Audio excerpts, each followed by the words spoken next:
Hi, everyone. I'm Jessica Nordhouse. I direct Change the Story Vermont, and I am so happy to be here today. It's a momentous day. We're really excited. It's been 18 months of work with an amazing team. And I'm going to run through a few housekeeping details while we let a few more folks in. There are 350 of you registered for today's event. So thank you for joining us. It's really, really impressive. We'd like to invite you to use the chat to ask your questions as we're going along, and the speakers will answer those questions as they can. There'll also be 15 minutes near the end for question and answer. We do have transcription and closed captioning ability, so you can control that in your own screen down in your in the menu bar at the bottom of your Zoom window, if you would like to turn on captions or a live transcript. If you have any technical questions, you can direct message Ezzy Ezerins in the chat. It's Ezzy, and she's going to help troubleshoot that. We are recording this session, so we want to let you know that up front. We're going to be able to send it then to folks who couldn't make it, send the recording, but also we may make a little promotional video out of it. So you could be a movie star, but likely it will be the speakers who will be movie stars. And then there will be a breakout room for the press immediately following. So if you have questions for any of our panelists or our experts, if you're a member of the media, please message Lily Talbert if you would like to be admitted into that or invited into that breakout room. With that, I would love to pass it over to Kelly Campbell, who is a commissioner on the Vermont Commission of Women, to welcome you all. Thanks for being here, Kelly. Jessica, thank you so much. A warm welcome to everybody. I am so excited to see how many individuals are joining us today, so thank you. My name is Kelly Campbell, and I am a commissioner with the Vermont Commission on Women. For those of you who may not be familiar with the Vermont Commission on Women, we are an independent, nonpartisan state government commission advancing the rights and opportunities for Vermont women and girls in our state. And I'm really excited to be here launching our LEEP Toolkit, Leaders for Equity and Equal Pay. You're going to hear a lot about that today. Before we get started, I would like to read a land acknowledgement. We are virtually gathered today across Vermont and beyond. We wish to acknowledge that many of us are on the unceded territory of the original inhabitants of Ondakina, the Abenaki. These people of the Dawnland are the traditional land caretakers. Their relationship to the land calls us to learn to be better caretakers of the land ourselves. We pay our respects to their ancestors who were here for all time, their elders, and their relations, past, present, and emerging. We honor with gratitude this land and all it gives us. I'm really excited to encourage you to take a look at the Equal Pay Compact today. It will definitely thread into today's LEAP conversation, but the Vermont Commission on Women's Equal Pay Compact is a voluntary online pledge enabling Vermont-based employers to learn more about and to indicate a commitment to closing the gender wage gap. The website, which I will give you the URL to in a moment, and I believe somebody will be putting it in the chat as well, offers resources, information, and shares a list of compact signers across our state. We're close to 200, and we hope that number goes up today. The project launched on Equal Pay Day in 2015 to inform employers about practical steps they can take to eliminate the wage gap in their business and across Vermont. And I do hope you will spend a few minutes visiting women.vermont.gov to visit the Equal Pay Compact page and learn more. I also would like to introduce Change the Story. So for the Vermont Commission on Women is one of the partners of Change the Story, but Change the Story is spearheaded by 3 organizations: the Vermont Commission on Women, Vermont Works for Women, and the Vermont Women's Fund. Change the Story Vermont is a multi-year partnership initiative to align philanthropy, policy, and programs to fast-track women's economic status in Vermont. And on behalf of the Vermont Commission on Women and many of my colleagues in the room who do this great work every day, I want to welcome you. And with that, I will pass it to Ronnie Baston, the Executive Director of Vermont Works for Women. Hello to all of you. As a proud Change the Story partner, I wanted to extend a huge thank you to the 7 businesses who participated and greatly contributed to the LEEP pilot program in 2020. I also want to thank and recognize businesses everywhere who are tackling this important work around pay and gender equity in our workplaces. We are honored to work with many of these businesses through our Trailblazers training programs, creating real change for women in high demand industries across our state. Vermont Works for Women is excited to continually enhance and expand our gender equity supports and stands ready to help impact real systemic change with all of you here. I would now like to introduce Meg Smith with the Vermont Women's Fund and a Change the Story partner.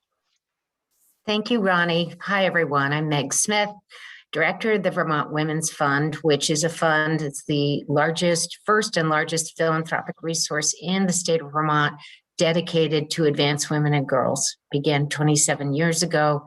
And 6 years ago, we funded and continue to fund Change the Story through our partnership initiative. And it's been a very powerful campaign to fast track gender equity in the state of Vermont. And we couldn't be prouder not only of the directors of Change the Story, who you'll be hearing from, but the work today is really groundbreaking. And it came about actually through an alignment of a group of male-identified allies of the Women's Fund and Change the Story, who wanted to pursue different avenues of change in trying to advance gender equity. And in conjunction with Sadowski Consulting Services, who you'll hear from today, who was already at work developing this tool and these ideas for Vermont employers, along with Gallagher and Flynn, they made this work possible. It all came together in this tremendous kind of wonderful alignment. So we want to thank the Male Champions for Change, who got this started really initially, I would say 4 years ago, and with Sadowski Consulting Services and Gallagher and Flynn for the creation of this game-changing work. Jessica, I believe it's over to you. You're muted. I'm telling you that it's been how many months and still I manage to keep myself on mute sometimes. Thanks for all of you who are joining us. My name is Jessica Nordhouse. I use she, her pronouns, and I direct Change the Story Vermont. We're thrilled to have you all here today. I'm going to give you a quick high-level overview of our agenda, but I want to thank our Change the Story partners, the Commission on Women, the Vermont Women's Fund, and Vermont Works for Women, who have committed for the last 7 years now to working together to advance women's economic security. And particularly a shout out to you, Meg, and the Women's Fund Council, who I feel like were really visionary in funding this multi-year strategy, and it doesn't happen by accident. So those philanthropic funds were really necessary to get this off the ground. We appreciate that. And should any of you be also so wowed by these efforts that you would like to contribute to the Women's Fund, I'm sure that Meg would gratefully accept your contributions. High-level agenda for the day. Change the Story has been doing employer work since 2016, when we started the Business Peer Exchange, working with employers, bringing a diverse group of employers together to talk about gender equity in the workplace. We had 4 yearly cohorts of the Business Peer Exchange, and one of the aspects of gender equity we talked about in partnership with Frank Sadowski and Krista Sadowski was compensation. And then in conjunction with, Meg talked a little bit about the Male Champs and their interest in working on pay equity, but we had conversations at the same time with Frank and Krista about developing a cohort model that would address strictly compensation and pay equity issues. And so what what happened is Business Peer Exchange evolved into Leaders for Equity and Equal Pay. You're going to hear a little bit more about that, but we had 7 organizations in Vermont who came together for a year to work together to help us develop this toolkit. And some of those participating members are here today. You're going to hear from them. Our focus is not just on closing the wage gap, but also building a more equitable community. And I want to stress here that there isn't just one wage gap. So I'm giving a shout out to the Vermont Commission on Women, who this year are very carefully and skillfully and thoughtfully highlighting the wage gap for Black women, for Latinx and Indigenous women, for women living with disabilities, for mothers, for LGBTQIA+ individuals. So that stretches across a year, and the pay gap for most women of color and women in those other identity groups is much larger than it is for white women. So this is a multi-factored approach. We're going to see, I believe, when we look at the data next year, we're going to see our numbers shift, and the wage gap might actually look better. And we might be lulled into thinking that women are doing better economically. But we have to consider the fact that more than 2 million women have left the workforce over the course of the last 16 months. And we've lost a lot of those lower earning jobs, which could artificially actually narrow the wage gap. So we're going to need to look at those numbers carefully going forward. And one way we can do that is by employers really taking an active look under the hood, checking out what's going on in your own organizations, and then putting plans in place to support what's going well and to remediate what needs a little work. I'm really excited to introduce, I didn't get to the high level agenda. We're going to hear from Evelyn Murphy, who is zooming in from Boston. I'll introduce Evelyn in just a minute. And then Frank Sadowski and Krista Sadowski are going to introduce you to the toolkit, which is phenomenal. And then we are going to invite several of our LEEP participants, Dwayne Peterson, Lisa Yeager, and Mara Rivera, to talk about their experience with these tools. And that roundtable will be moderated by Karen Durfee, who is also a commissioner on Vermont Commission on Women. There'll be a chance for questions. Please throw your questions in the chat as they occur to you, and we will make sure they get to the presenters.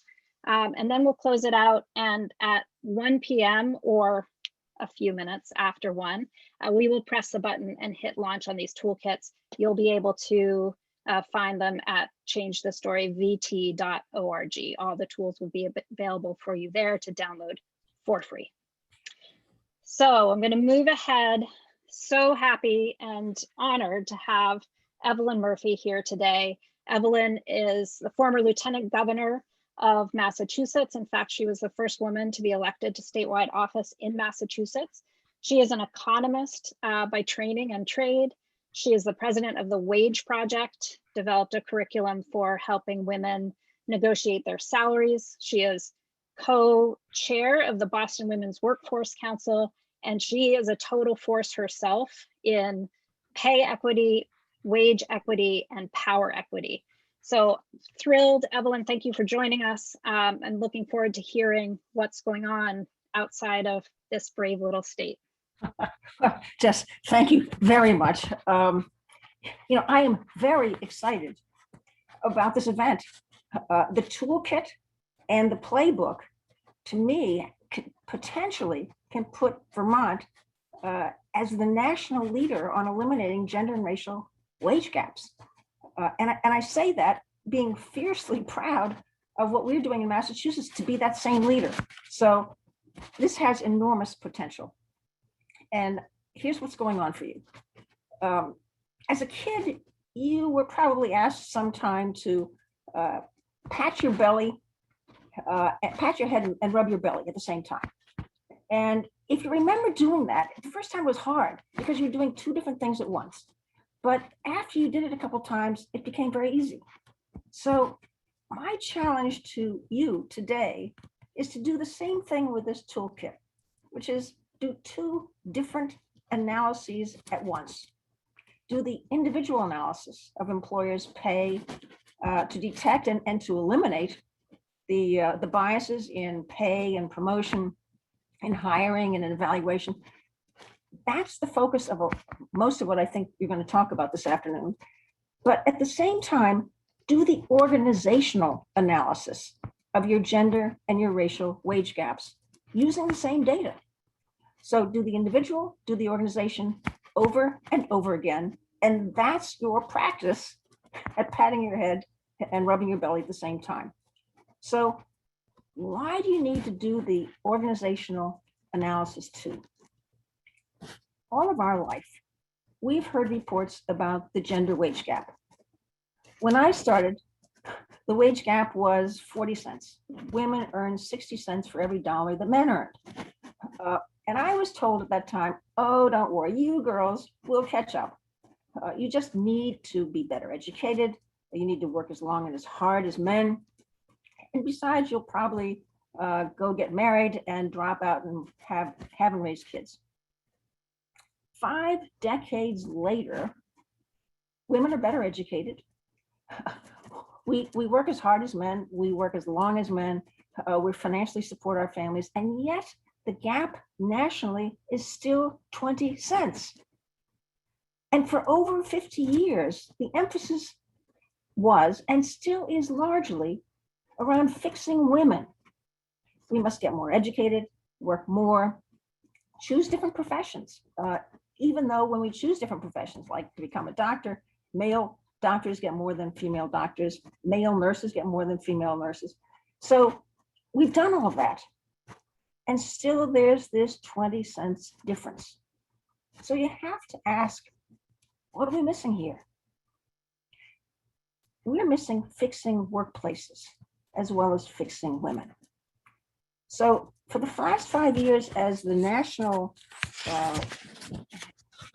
economy has been strained by a limited labor force, employers have turned to fixing workplaces to some extent, particularly the large employers with HR departments who can look at their workplaces and advance women, advance hiring people of color, all of that. And at the same time, business studies documented that employers that with diverse leadership tend to be more profitable.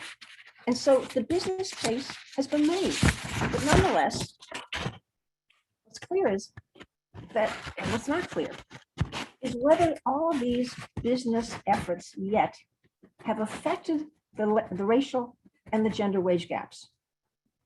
So let me be very clear with you today that there's not one study in the United States or in any state that shows that fixing workplaces has reduced the racial or gender wage gap 1 penny.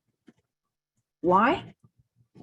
Because employers do not manage to reduce these gaps the way they manage to profits and to earnings goals, even knowing the interconnectedness now between those gaps and more profitability. So here's what I've learned. Jess said, I've been at this for a long time. I've learned over the last 20 years as a one-trick pony. I've been totally focused on this eliminating the wage gap. Some of the most prominent CEOs in Boston have routinely said to me, oh, Evelyn, I'm the good guy. I pay my women employees like my male employees. Your problem is those other CEOs. As Lindsay said, I'm the co-chair of the Boston Women's Workforce Council. The council is a public-private partnership with the mayor with employers who sign 100% talent compact. When they sign that compact, they pledge that they will look under their roof. If they have a wage gap, do something about it. And every other year report their racial and their gender wage gaps anonymously. Now we've gone through a couple reporting cycles. Most recently in 2017, the compact signers reported a 24-cent gender wage gap. In 2019, 2 years later, that gap did not close, and in fact, it got bigger. It went from 24 to 30 cents. And these are the good guys. And the racial wage gaps are even worse. So what's happening? executives believe that they don't have wage gaps when they pay their women and their employees of color the same as they pay their male employees for the same or similar jobs. But the pay equity law was signed in 1964, and that's just one component of the racial and the gender wage gaps. You see, the gender and the racial wage gaps measure average earnings. They don't compare one worker with another. The gender wage gap compares average earnings of all women with the average earnings of all men. And the racial wage gap compares the average earnings of all people of color with all white men. So that's what I meant when I said you have to analyze the organization as well as the individuals. Calculate those averages, manage to those averages and to the individual comparisons, because one helps you eliminate the biases in your workplace and the other helps you reduce your wage gaps and Vermont's wage gaps. So that's the critical distinction here. Now, when I switched to Massachusetts, we've taken a different but very complementary strategy to what you're doing here. In Massachusetts, we learned that anonymous reporting hasn't really resulted in progress on these wage gaps. So many of us believe that employer transparency of their racial and their gender wage gaps is essential. So last year we tried to get employers to do this voluntarily to report, and only a handful agreed.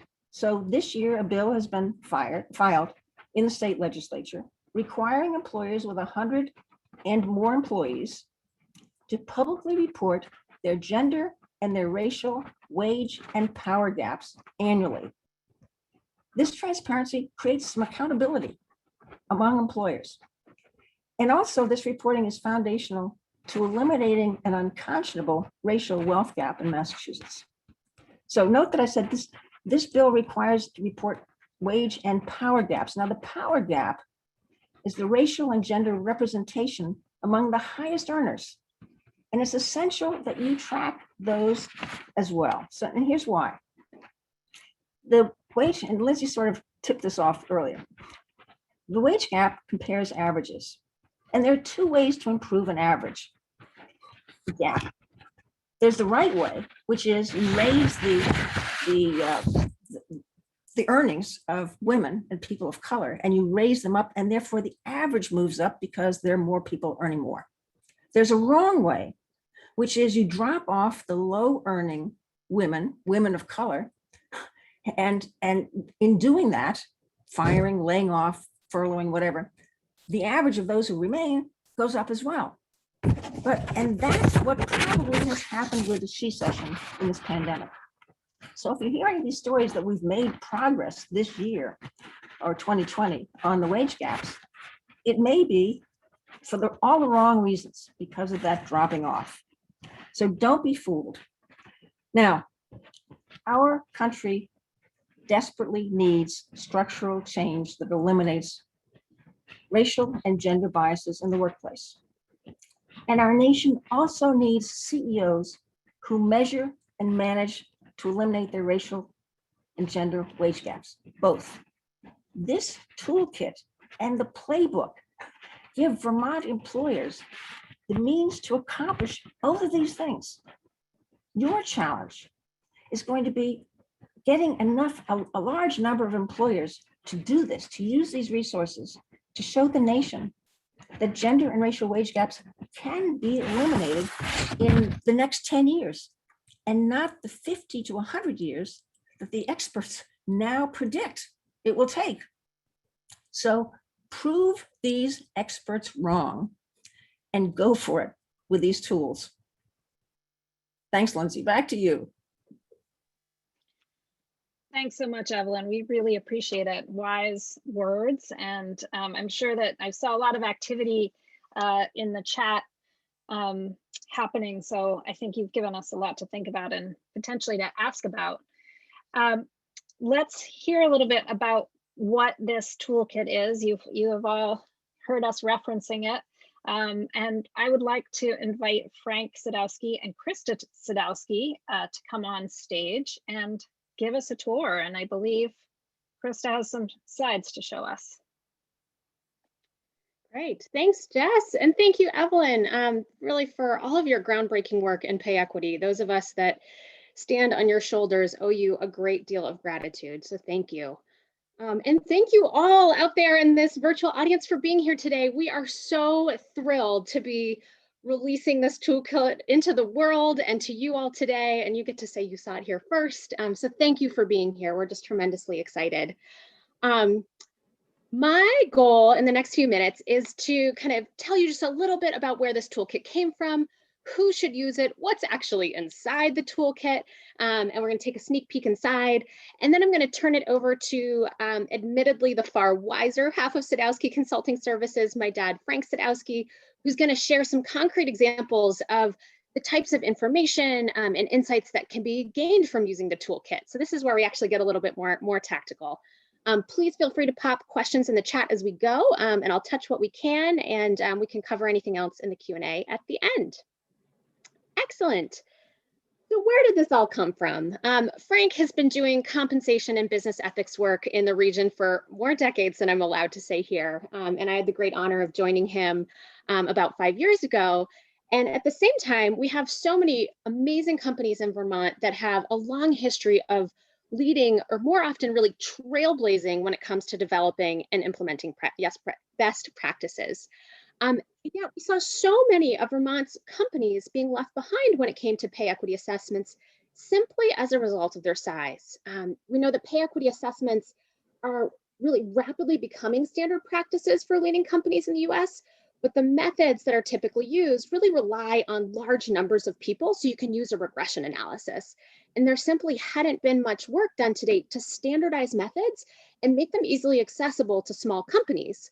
The problem, of course, is the majority of our amazing companies in Vermont are about 93% are small companies. So our trailblazers, our movers and shakers were being left behind in this critical movement, again, purely on account of their size. So we really set out to develop a standard framework for small to mid-sized companies, but more importantly, to find a way to teach our trailblazers how to conduct their own assessments so that they could build these practices more deeply into their core DNA and not be reliant on consultants forever. Because we know real change really occurs when these practices are baked fully into kind of standard operating procedures. And give me just 2 seconds to really geek out for a minute on kind of why pay equity assessments are really rapidly on the rise and becoming part of standard practices. This is no longer like a 1 in a million kind of moonshot part of leading companies' work. This really is a standard practice for our leading companies. And the reason for this is that pay really communicates from a company to its employees what it values and whether it's living its values. And by assessing pay equity, it is such a critical tool for ensuring that a company's DEI strategy is having its intended impact. You know, oftentimes our intent and our impact don't always align, and a lot of damage can be done with that misalignment. And the really awesome thing is that compensation sits at the nexus of so many of our other critical people systems, including kind of hiring, performance evaluations, promotions, and of course, compensation. So by assessing pay equity, we can actually reveal kind of doing a health check on what's working and where areas of improvement are across all of these critical people systems. And ultimately, I think one thing that's really important to note, this isn't about like shaming or blaming or rooting out the troublemakers. Doing an assessment is just as much an opportunity to highlight what's going right and to celebrate that success with your employees, your stakeholders, and having the hard data to tell that joyful story of why your company is truly a leader in the field and a best place to work. And then, of course, also offering that insights of where more attention needs to be given to ensure that you're living your mission and your values. We know that inequitable pay systems just have this insidious and toxic effect on companies, and if left unattended, can really greatly undermine all of the other good efforts around creating diverse and inclusive teams, building engagement and trust. So this is a piece that I would argue you kind of can't afford not to take a look at because it really is the groundwater that's feeding so much of your other culture and engagement work. So anyway, off my soapbox, I apologize. So kind of recognizing this gap, we really set out to help standardize this framework and toolkit, enter our amazing partners at Change the Story, who agreed to bring their expertise to the table in helping shape this program to run a pilot program. They had brought incredible expertise from having run a really successful business peer exchange program on gender equity previously that we used as this model for how to shape the program, and then overlaying the pay equity expertise on top. So we launched a one-year pilot with 7 fabulous, trailblazing, courageous companies. We held 8 sessions, half-day training sessions over the course of the year, in which tons of incredible peer knowledge sharing took place. Companies were trained on how to conduct their own pay equity assessments and assess the results. And then really just countless tests and iterations of the tools and resources that have since been compiled and into this toolkit that we're presenting here today. So a huge thank you to our 7 brave companies for being the guinea pigs and learning in action with us, and to our fabulous partners. And I would be remiss in not mentioning Male Champs for Change, Neil Lundeville at Vermont Gas for his incredible leadership in helping launch this, Duane Peterson for asking us for over 2 years when this program was going to launch, and our many other business leaders that stepped so courageously into this space. So who should use it? The toolkit really is for small to medium-sized businesses. So I'd say kind of anybody under about 400 employees. Above 400, you can start using that regression analysis methods. Who's it for? New companies. You don't have to be at it for a long time. It is such an advantage to bake this into your core DNA right from the start. Easier to do prevention than it is actually to fix. So this toolkit can be used preventatively and kind of from a best practice from day one perspective. And then of course, for established companies as well, is want to kind of see what's working and see what needs to be tuned up. And then lastly, while pay equity assessments are typically led, most often our kind of lead clients are sitting in either the HR or the CEO's office, there is so much good information on here just around communicating about equity issues, kind of bringing your team together and other tools that are useful, that I'd recommend it for anybody that's really touching equity issues in their company. Okay, so what's actually in it? We've been talking about the toolkit, but we have no idea what's actually inside. There are 2 main components. There is an incredible, beautifully illustrated playbook, thanks to our fabulous designer, Courtney, that was written with hundreds, I dare say, of pro bono hours from Frank, a huge debt of gratitude there, and editing help from Jess and Al, which has been incredible, and really is a step-by-step guide to independently conduct pay equity assessments on an ongoing basis. Tons of tools and resources in there as well. And then the second big component is an actual, the equity management tool, which is a big old Excel kind of plug and play where you can actually input your individual company data and get back a whole series of charts that will help reveal the picture of how you're doing. And Frank's going to give you an example of those in a few minutes. So 2 really great core components there. I won't read this slide, but just as a sneak peek of all the great content that's inside, and you can see it really starts with the nuts and bolts to help everybody get grounded in, what do we mean when we're talking about gender inequity? What do we mean when we're talking about pay equity? All the way through to the step-by-steps for using the equity management tool, and then a whole series of templates and resources at the end. Here's just a little sneak peek again at the insides of the guts of the playbook. Really accessible layout. Or really hope that you'll find it tremendously useful. And I've mentioned a few times that there are lots of resources available on the inside, everything from a compensation philosophy worksheet, an entire template for putting your pay equity plan together. I mentioned a few minutes ago that really pay equity sits at the nexus of so many of your people systems, and performance management and actually tying compensation to performance is a place that we often see companies aspiring to go, but kind of asking that question of how do we actually get there? So we've provided our kind of performance rubric that we like to implement with our clients, and that's been included in the playbook. And then also a hot off the press step-by-step user guide for using the Excel tool. So really, this is not a playbook that's just going to kind of tell you to go get more information. Everything that you need to complete an analysis is inside.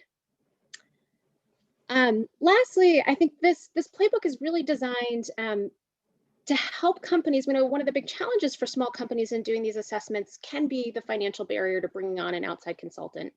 So our goal here is not to give a fish like in the consulting model, but really to teach organizations how to fish so that this can be baked in to core DNA and done on a repeated basis. Finally, we've been talking a little bit about how regression analysis is used for large companies. A compa ratio is the main tool for doing pay equity analyses with small to mid-sized companies. And a compa ratio is simply an individual's wage or salary over the midpoint of the pay range. So a quick example at the bottom, Sally, if the pay range is 60 to 80,000 and Sally's making 65, her compa ratio would be 65 divided by 70 or 93%. We can then compare compa ratios. If Sally's at 93% and Tom is higher in the range, we can take those compensation or those compa ratios and we can chart them out to be able to see how employees are comparing on where they fall in the pay range next to each other, and then assess that based on different variables. The last thing I'll mention is that the Excel tool is really designed to actually look at different dimensions of diversity, whether that's race, gender, disability status, veteran status. So however your kind of diversity and equity and inclusion plan is trying to drive change in your organization, I think the tool can be incredibly useful. So with that, I will turn it over to the mastermind of Frank. Thanks very much. It's really a pleasure to be here today. The Equity Management Tool, or EMT for short, was created to help people quickly see where there may be potential pay equity issues in a company. Version 1 was created by Sadowski Consulting Services in 2020 for the pilot project. The staff at Gallagher, Flynn & Company worked with us earlier this year to upgrade the tool and make it a lot more user-friendly.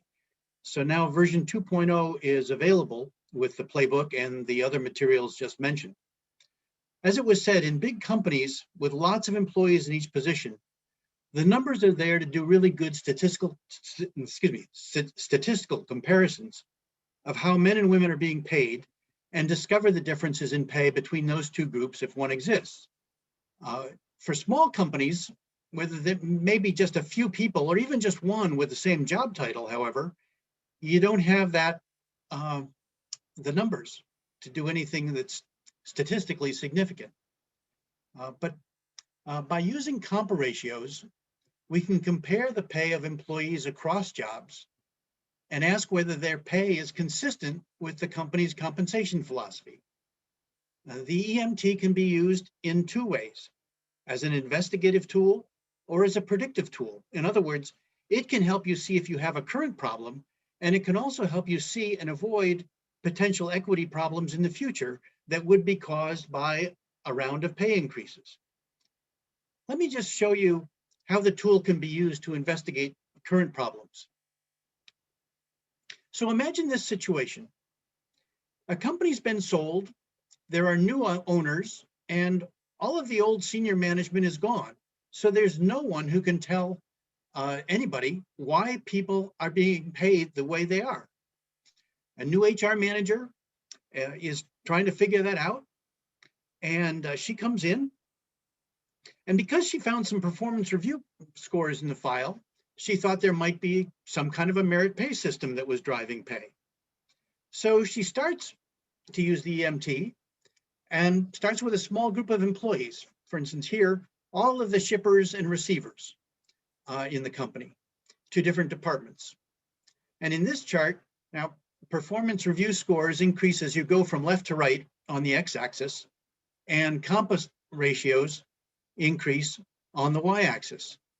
So if pay increases are based on performance, the chart should show a steady increase from the lower left as you're looking at the chart into the upper right. But when the HR manager creates the chart, that's not what she gets. You can see that some employees with lower performance review scores are being paid significantly more than some employees with a much higher performance review scores. So from this chart, it doesn't look like performance is the major driver of pay differences for these two groups. Next slide. So next, she decides to look at company tenure and its time with the company and race to see if they have an impact. Again, company tenure is on the x-axis. Race, you can see, is built into the chart. So you have the Black and white employees. With this chart, you can see a trend from lower left to upper right, but race doesn't seem to be a differentiator. Time with the company is clearly influencing pay. So that explains a good bit of why the chart looks like the way it does, but it doesn't describe everything, because there are situations in this chart where people with the same number of years of experience are paid differently. So she decides to look specifically at company tenure and gender. And there we are. And you'll see that, again, on the x-axis, you've got years of experience, and you've got the first names of the employees.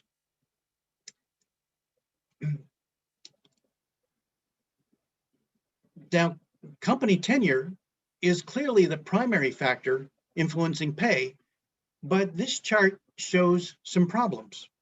Look closely, and you'll see that wherever a man and a woman or someone who identifies as non-binary have the same time with the company, the man is paid more than either the woman or the non-binary person.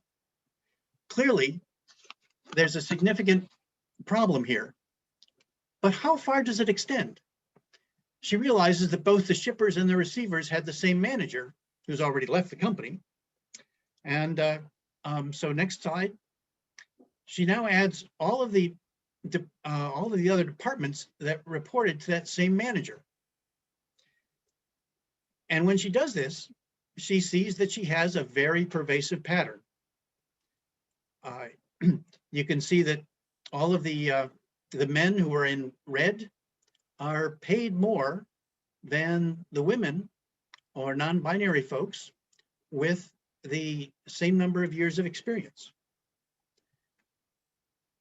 And then from there, she continues to look at her now at other departments to see if the problem is company-wide or if there are other issues elsewhere in the company. She's used the tool to quickly find out a great deal about how people are actually being paid, rather than accepting any one statement of how it was done. And she can see the scope of the problem and then figure out how to fix it. In the playbook, there are many other examples of the kinds of things that you can find and use the tool for. We hope it will help companies recognize issues before people leave or sue because they feel like they were not treated fairly. And we hope it can lead to very, very targeted solutions, and again, using the knowledge that exists in small companies about your individual employees and your individual departments. Thanks. Back to you, Krista. Awesome. Thanks so much, Frank. And we'll hand it over. That's just our super quick sneak peek at the tool and the playbook itself. And we hope you take a chance to hop online later today and check it out in more detail. Jess. Thanks so much, Frank and Krista. We could listen for hours. We've only got an hour, and in fact, we got started a little late. So I'm just going to let everyone know that we're going to stay on about 10 minutes after 1. Hopefully you can join us. If you can't, we will have the recording available to you. And please keep the questions coming in the chat. We've seen some questions coming up for the Sadowski team, and they will be back in a few minutes to start to answer some of those. You can probably see over my shoulder the equal pay jersey on the wall, and wanted to give a shout out to the Burlington High School girls soccer team, who several years ago went just a little bit viral in the good way, and created a worldwide sensation around their equal pay movement. Change the Story was proud to support them in those efforts. And in lots of ways, that has led us to where we are today. So thank you. You'll see a few equal pay jerseys in the crowd as well. Karen Durfee is a commissioner with the Vermont Commission on Women, and she is the newly appointed Director of Human Resources for the City of Burlington. And Karen, I'm going to ask you to kick us off with our participant roundtable. Thank you so much, Jessica, and thanks for inviting me to moderate. We could talk all day, so I'm going to try to be efficient with my time and introduce our three roundtable panelists. First, we have Lisa Yeager. She's the Chief of Equity, People, and Culture at Vermont Food Bank. Mara Neufeld-Rivera, and she is the Head of People and Culture at Chroma Technologies, and Duan Peterson, President and co-founder of Sun Common.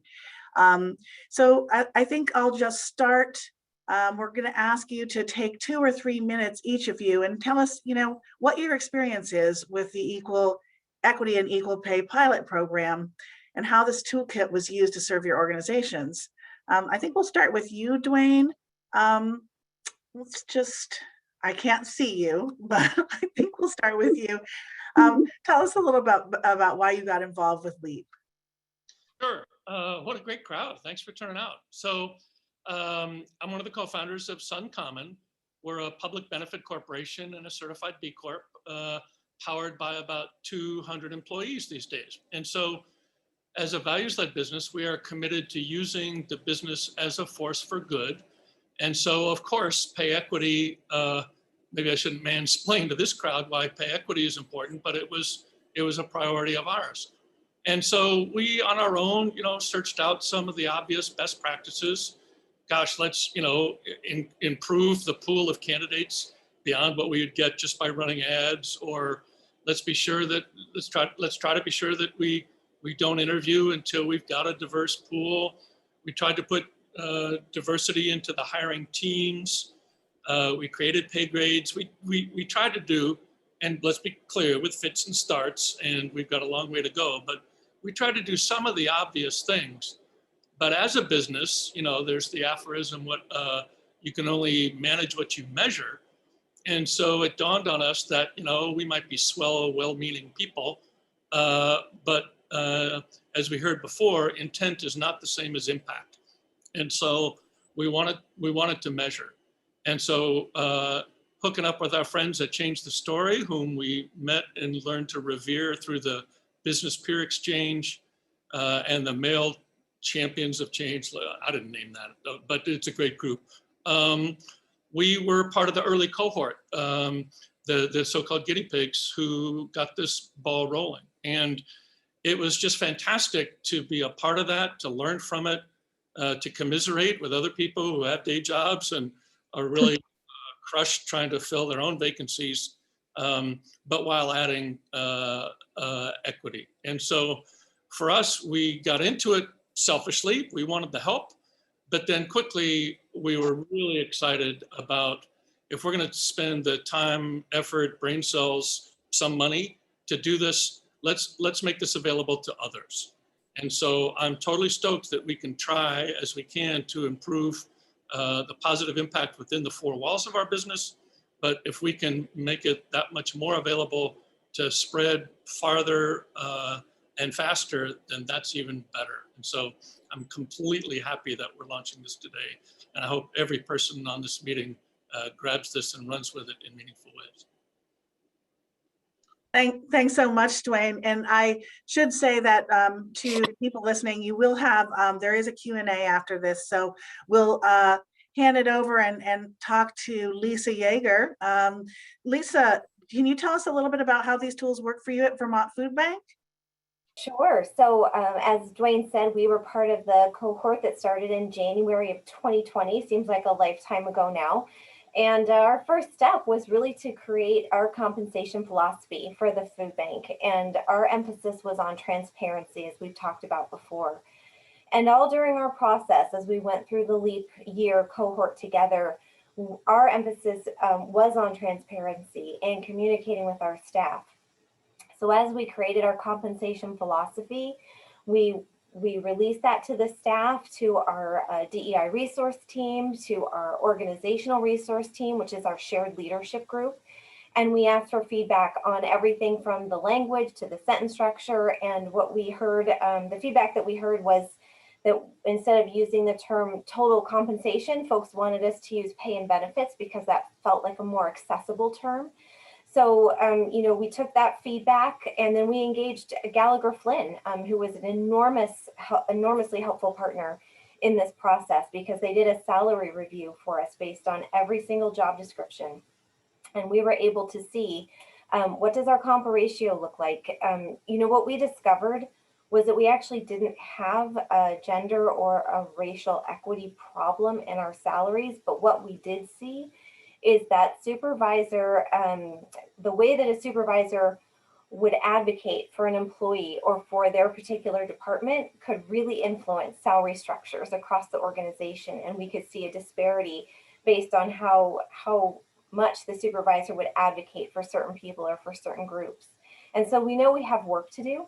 And the most recent step we've taken to address our issues is by creating a compensation committee. And that's made up of a group of individuals across the organization. We're representative of location, of demographic information, of exempt and non-exempt, and we are going to engage an equity consultant to help us look at what the information that Gallagher Flynn has given us, as well as our own use of the EMT. And we know, again, that we have work to do, but engaging our staff throughout the whole process and being incredibly transparent with them, I think, has been key to getting buy-in and for building that trust that we're trying to do the right thing.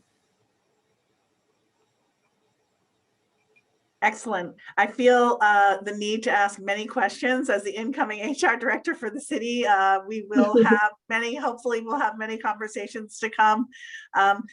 Well, you know, turning to you, Mara, thanks so much for joining us. Where do we go from here? What happens? You know, who should use this tool and how do we engage in this process?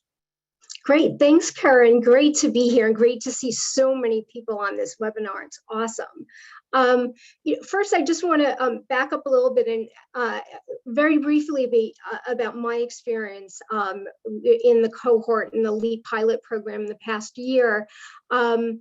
So Frank Sadowski had reached out to me asking me to join the program, and very excited from a personal perspective. You know, I wanted to learn more about that. Frank and I have worked together over the years with other organizations, and pay equity was very close to my heart.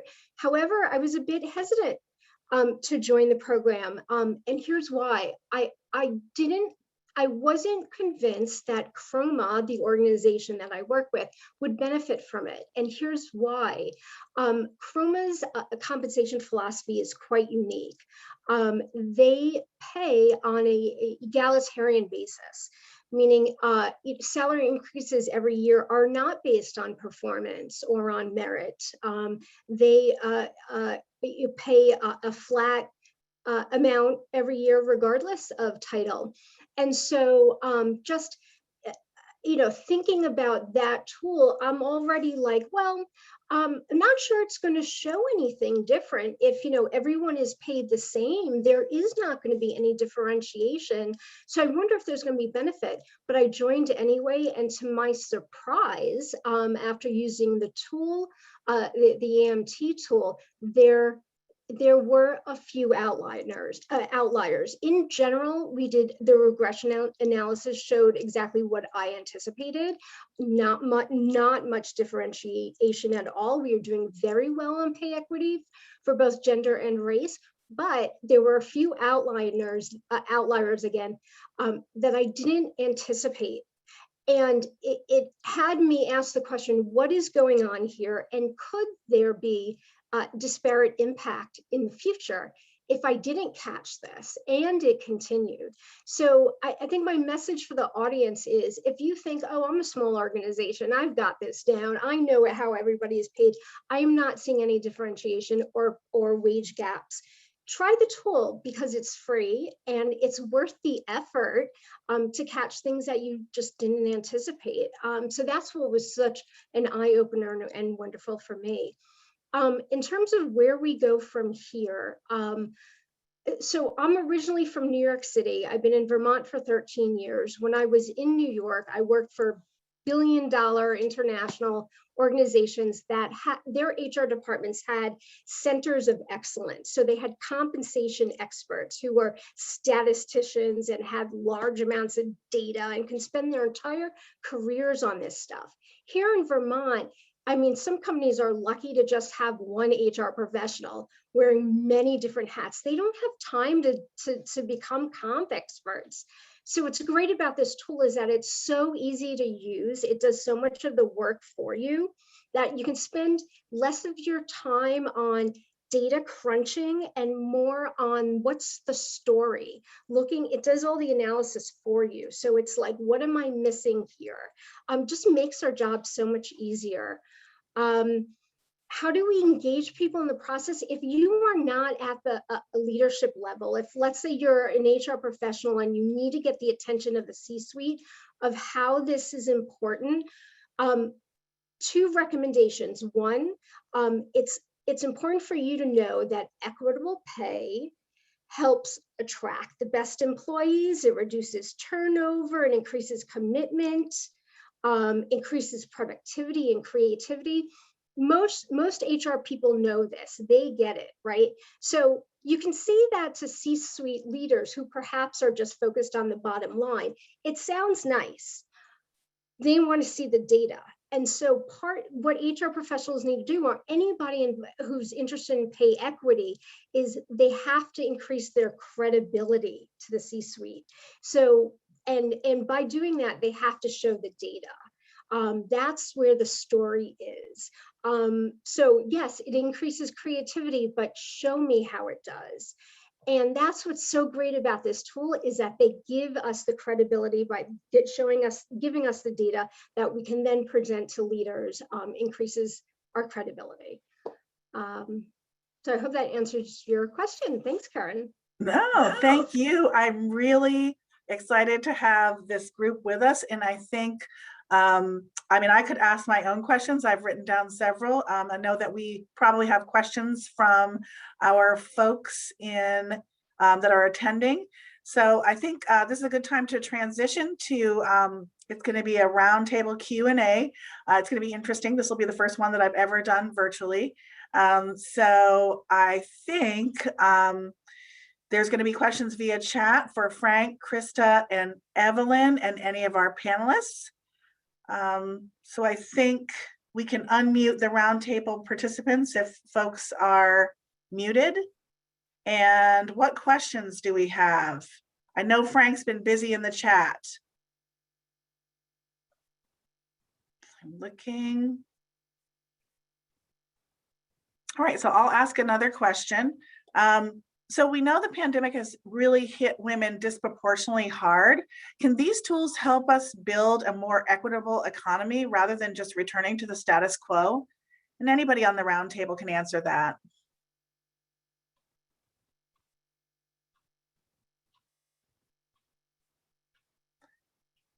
Yes, I think it can.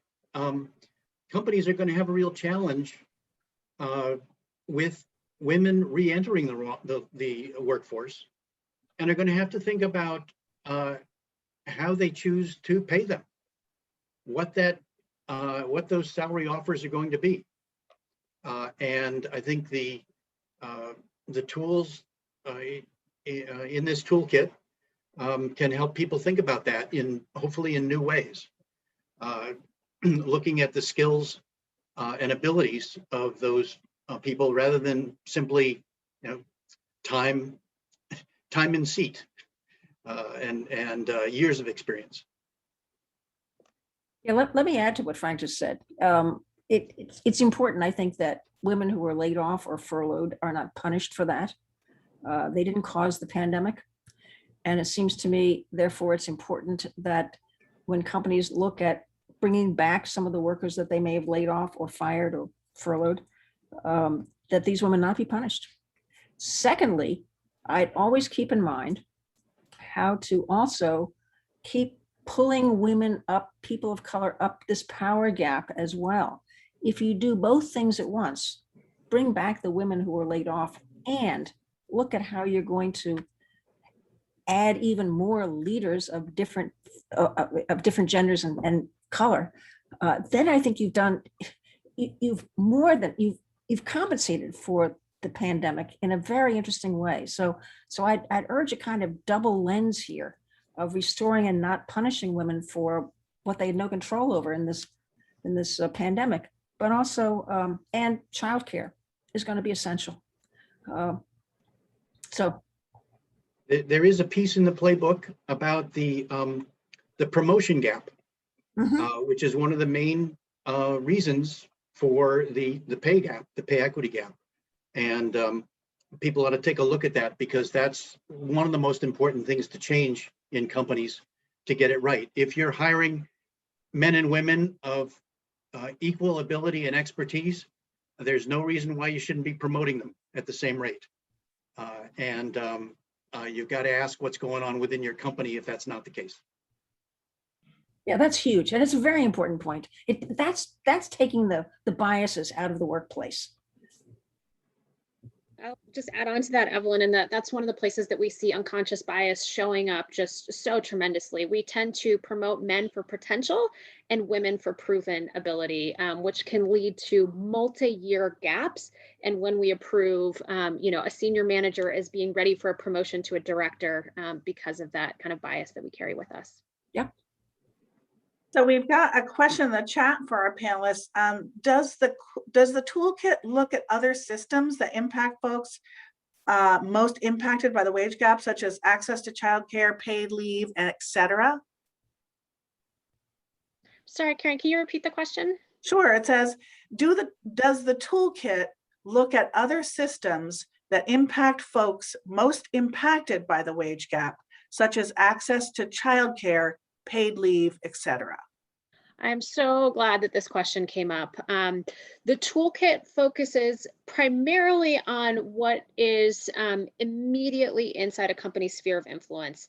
That said, we know that there are bigger societal systemic barriers and issues at play here that as leaders in this space, we hope that our company leadership will continue to step more deeply into, and taking a stance like our courageous leaders have today with Lisa and Duan and Mara of taking a stance on this, stepping into the policy sphere, working with folks like Evelyn.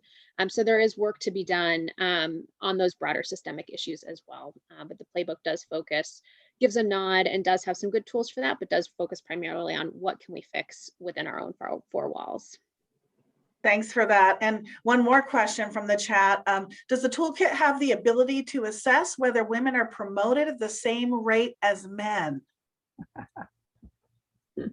Assuming equal reviews. Yes. Yes, and is the answer to that. There is a whole section on promotions in there and the ability to look at that. But there, well, Frank, I'll let you answer that. Well, there's a discussion of that in the playbook. The tool itself, I think you can get some information from it, but it doesn't directly address that or kind of keep track of the numbers. And Karen, there's a really important question in the chat of what is the cost to use the toolkit? And I am so grateful to be able to share that this is a free resource. It will be live online this afternoon. And that is with just tremendous gratitude to all of those that have contributed their time, treasure, and talents to make that possible.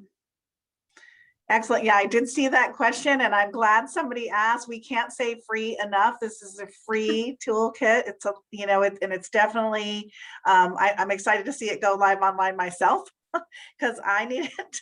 But we're going to ask a question for Evelyn. Evelyn, I know that we have a lot of legislators here today. What would you say to policymakers about their role in closing the wage, pay, and power gaps? Oh, I can go off on a rant on this one. Look, as I said earlier, I think this issue of transparency, and God bless the millennials for emphasizing this, but transparency is so important here. And if you're doing the right things, you don't mind being transparent about what your wage gaps or racial and gender wage gaps are. So what I would hope is that policymakers begin this discussion and see some legislation that helps us all at the level of every organization, every business, whatever, being transparent and forthright about what their gaps are and what their practices are. So to me, that's the next big step in our agenda.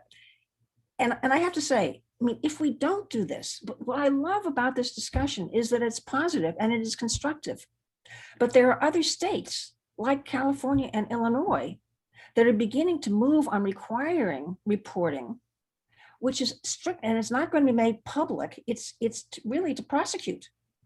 And I just think that's not the right way to go right now. We can do more with this constructive way of challenging each other to do better than by that kind of legislation. So if we don't get out in front of this, I think you're going to see a lot of the heavier hammer of public policy. Thanks so much for that, Evelyn. I really appreciate it. Krista, I mean, our time is short, but I do have to ask you the next question. What's the next step? What's the next first step folks should take? Yes, I know we've shared a ton of information today, and it can be easy to kind of leave here smiling and nodding and then kind of put it on a shelf and forget about it. So I encourage you all to do 3 things. First, hop on the website, download the tool and the playbook this afternoon, and use it as a fabulous resource. Second, and most critically, gain leadership buy-in on the importance of this work. This work can't go anywhere unless it is led from the top, and I'm so excited to have been able to spotlight some examples of courageous leadership in this space today. So have the conversation with your leaders. If you are the leaders, take this on. Assign somebody within your organization to lead the charge. We know that people are busy, and if it doesn't sit housed within an employee's kind of scope of responsibility, it's easy to get distracted and for other fires to pop up. So really build this into somebody's strategic priorities for the coming year. So that's 2, that's actually 3. Download the playbook, gain executive buy-in, and assign leadership within your organization, and have fun getting to work. We'd love to hear from you as you dive in. We'd love your continued feedback on the tool, and excited to hear how it goes for you and your organization. Thanks, Karen. Awesome. Thank you so much. I want to thank the roundtable participants, Duan, Mara, and Lisa for coming. I know we were really crunched on time, but you know, Evelyn, thank you so much for your remarks. I mean, again, we could go on all day. If you haven't done it, the first next step is to sign the Equal Pay Compact. I'm going to hand things back to Jessica and Al from Change the Story.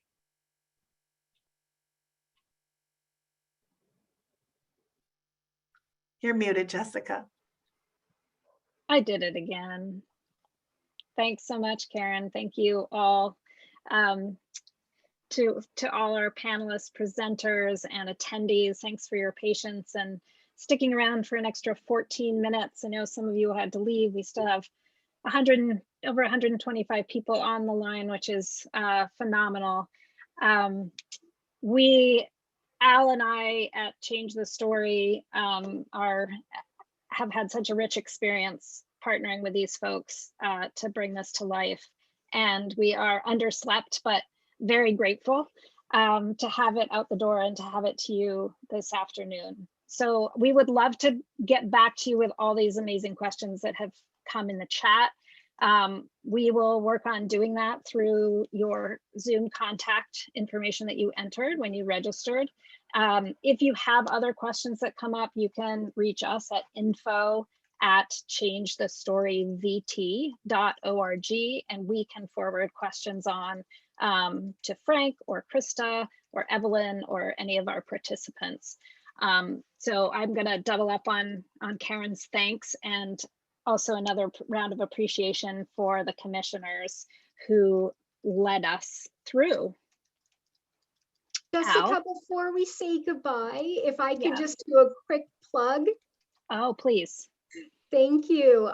Just to jump on this great webinar, on September 15th, the SHRM, Society for Human Resource Management, is going to have a Twin State annual conference. for both Vermont and New Hampshire. And we are going to be taking a deeper dive into the LEEP tool and the playbook. So for anybody out there who wants to understand more about it or needs additional guidance on how actually to use the tool, we're going to be doing more of that there. So stay tuned for more information on that. Thank you. Great, thanks for that reminder, Mara. And if you'll throw that link in the chat, that'll be great. We'll get that back out to people with follow-up. I have one more thank you, which is to my teammate and colleague, Al Johnson-Kurtz, who is an incredible communications director, very savvy web developer, a late night worker, editor, brilliant strategist. Thank you for all you've done to help carry this through. Thank you so much, Jessica. So grateful for all of you joining us today. What an amazing event. We had over 250 people join us today, so wow. And as we transition now, I just want to invite any of the press to join us for a few minutes with the panelists in a breakout room. If you are a member of the press or reporter, please direct message Lily Talbert, who is the works for the Vermont Commission on Women, and we will join you in that breakout room to answer any questions just for press. So thank you again. So grateful for a wonderful event. Take care, everyone.